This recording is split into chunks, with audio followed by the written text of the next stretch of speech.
Hello there guys and girls, welcome to another monthly channel update of mine. Today I want to clear some things up about my voice, as it seems there has been a lot of discussion about it. Mostly it was positive feedback, which I'm really thankful for, because to be honest I don't like my own voice all that much. This is why I've been working a lot on improving not only the timbre and sound of my voice, but also on getting rid of my German accent more and more by practicing to speak. These channel updates and the tutorials are a big part of that practice because it helps me learn how to speak more naturally and swiftly.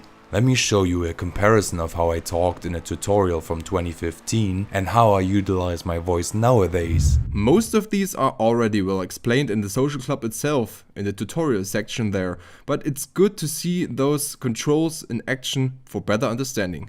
In the third section of the tutorial I will present camera techniques and the type of shots you can use for your machinima.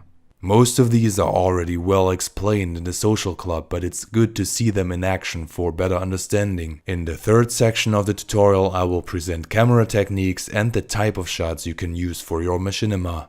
It's quite the difference, ain't it? There are a couple of reasons for that. Not only has my voice matured naturally with me aging, but also I have been training my vocal cords to go lower. I did this when I was recording the vocal parts for my death metal debut record. Link to free download in the description, by the way. And I haven't been doing these low screams in almost 10 years at that point, but it really helped me to explore my capabilities in that regard again. It got even crazier in early 2018 because I was rehearsing again with my band, because we played a reunion show. Also a lot of shouting and screaming there.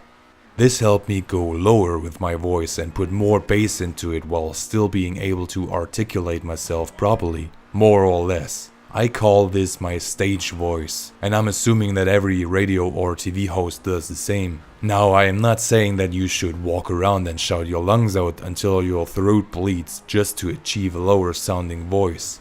It's risky and you could potentially damage your vocal cords. I knew how to handle it though, because as a teen I grew up with death metal and did the whole grunting and shouting all the time, and it built up slowly. So please don't force your body. Nonetheless, there are a bunch of things you can do to improve your results. For instance, try to make recordings in the morning, right after getting up. It will give you a naturally deeper voice. You can try and prepare a test script and record the same sentences in the evening, and you'll notice quite the difference. The effect can be maximized if you drink a couple of cold beers the night before. Yay, alcoholism! In contrast, some people who watched my Battlefield 1 montages were wondering where my deep sexy voice went all of a sudden. Well, there's also a simple explanation for that. The way I talk right now, so in my tutorials and channel updates, requires a lot of focus, as I am reading from a script and want to speak clearly for everyone to understand. When I'm playing a game, I can't focus on all these little details within my voice. Also, English is not my mother tongue. It also takes away a chunk of concentration to talk in a foreign language and being funny and witty while playing a fast-paced video game. Also, I usually don't play as much, so I get excited whenever I have a chance to do so. I like to use the live commentary videos like Battlefield or Portal as an additional training for spontaneous, unscripted humor. This way I want to train my synapses to fire quickly and create funny associations. It's an entirely different approach to what I do normally. These are the reasons my voice sounds a lot higher in my gameplay montages than in the tutorials. My actual voice, with which I speak in real life, is somewhere in between my stage voice and my excite voice. Well, and then there are the character voices I do for different kinds of machinimas I produce. But I still have to learn a lot about this too. Copying accents of a second language in a consistent manner is pretty hard, but it also opens up a lot of options to experiment. In the 5K subscriber special I talked about how a dream of mine was to become a director for movies and how YouTube helped me fulfill that dream on a smaller scale. Well, and another dream of mine was to become a voice actor. Unfortunately, I was born in a region of my country that has a very annoying accent. It may be comparable to how rednecks talk in the US or the Cockney accent in the UK. Everyone makes fun of it here and it's generally looked down upon. It is really hard to get rid of these traces of the accent in your mother tongue. In English, however, it's barely noticeable, so once again YouTube allows me to fulfill this voice acting dream on a smaller scale too.